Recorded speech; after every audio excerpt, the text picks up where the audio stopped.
प्रिय विद्यार्थियों, नमस्कार। आज हम हिंदी साहित्य के अंतर्गत कक्षा 12 के अलंकार प्रकरण के बारे में बात करने वाले हैं। अलंकार की परिभाषा क्या होती है, अलंकार के लक्षण क्या होते हैं और अलंकार के कितने भेद होते हैं, इनके बारे में विस्तार पूर्वक चर्चा करेंगे। आप यदि चैनल पर नए हैं तो आपसे एक निवेदन है कि आप इसे सब्सक्राइब कर लें ताकि आने वाले वीडियो का आप तक संदेश पहुंच सके। और अब हम विस्तार से बात करते हैं आज के इस टॉपिक में। अलंकार प्रकरण है हमारा, इसका कक्षा 12 में अंक भार 4 अंक हैं। यानी कि जो आज हम अध्ययन कर रहे हैं परिभाषा, लक्षण और भेद, इसका 2 नंबर का सवाल आने की पूरी संभावना है। और जो 2 नंबर का और सवाल है वो उदाहरण के माध्यम से या अलंकार विशेष से पूछा जा सकता है। तो सबसे पहले हम अलंकार की परिभाषा के बारे में बात करते हैं। अलंकार शब्द का वाच्यार्थ है आभूषण, और आभूषण का अर्थ है भूषित करने वाले या शोभा बढ़ाने वाले। तो अलंकार का अर्थ हुआ आभूषण, और अलंकार का जो अर्थ हम निकालेंगे, वाच्यार्थ आभूषण है और आभूषण का अर्थ है वह है भूषित करने वाला, यानी कि शोभा बढ़ाने वाला। इसे विस्तार से और समझाया गया है। जिस प्रकार आभूषण तन के सौंदर्य को बढ़ाते हैं, उसी प्रकार काव्य में अलंकार उसकी सुंदरता को द्विगुणित कर देते हैं। यानी कि द्विगुणित का मतलब है दुगनी कर देते हैं, बढ़ा देते हैं। तो तन का सौंदर्य आभूषण से और काव्य का सौंदर्य अलंकार से। इसकी परिभाषा रूप में हम कह सकते हैं कि काव्य की शोभा बढ़ाने वाले तत्व अलंकार कहलाते हैं। जो काव्य की शोभा बढ़ाते हैं वे सारे तत्व अलंकार कहलाते हैं। अलंकार संप्रदाय के प्रवर्तक आचार्य भामह है। आचार्य भामह जिन्होंने इस संप्रदाय का प्रवर्तन किया, सबसे पहले इन्होंने शुरू किया अलंकार प्रकरण को या अलंकार संप्रदाय को। अब हम जानेंगे अलंकार के लक्षण क्या क्या होते हैं। ये काव्य को सौंदर्य प्रदान करने वाले तत्व हैं। अलंकार काव्य को अधिक आकर्षक और प्रभावशाली बनाते हैं। अलंकार कथन को विशिष्ट बनाने में सहायक होते हैं।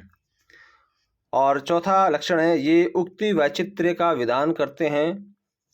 और 5वां लक्षण है अलंकार जहाँ एक और शब्द की शक्ति को सामर्थ्य प्रदान करते हैं, वहीं दूसरी ओर उसकी अर्थवत्ता को द्विगुणित कर काव्य के प्रभाव में वृद्धि करते हैं। यानी कि शब्दों में और अर्थ में दोनों ही तरह से सुंदरता बढ़ाते हैं काव्य की अलंकार। अब हम अलंकारों के भेद के बारे में चर्चा करते हैं। अलंकार के मुख्यतः 2 भेद माने जाते हैं। हालांकि कई पुस्तकों में इसके बारे में तीसरा भेद भी बताया गया है, और वह भेद अभी तक मान्य नहीं है।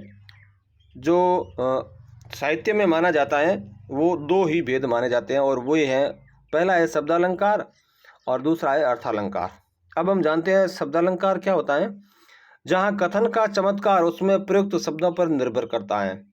यानी कि जो कथन कहा गया है, जो पंक्ति लिखी गई है, उसमें जो शब्द प्रयुक्त किए गए हैं उनमें चमत्कार होता है, वहाँ शब्दालंकार होता है। यदि उक्ति में या उस कथन में संबंधित शब्द के स्थान पर उसका पर्यायवाची रख दिया जाए तो उक्ति का या कथन का चमत्कार भी समाप्त हो जाता है।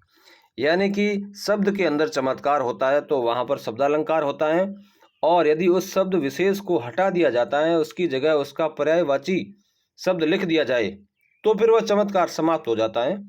शब्दालंकार के अंतर्गत आने वाले अलंकार है अनुप्रास अलंकार, यमक अलंकार और श्लेष अलंकार। अब हम दूसरे भेद के बारे में जानते हैं, जिसका नाम है अर्थालंकार।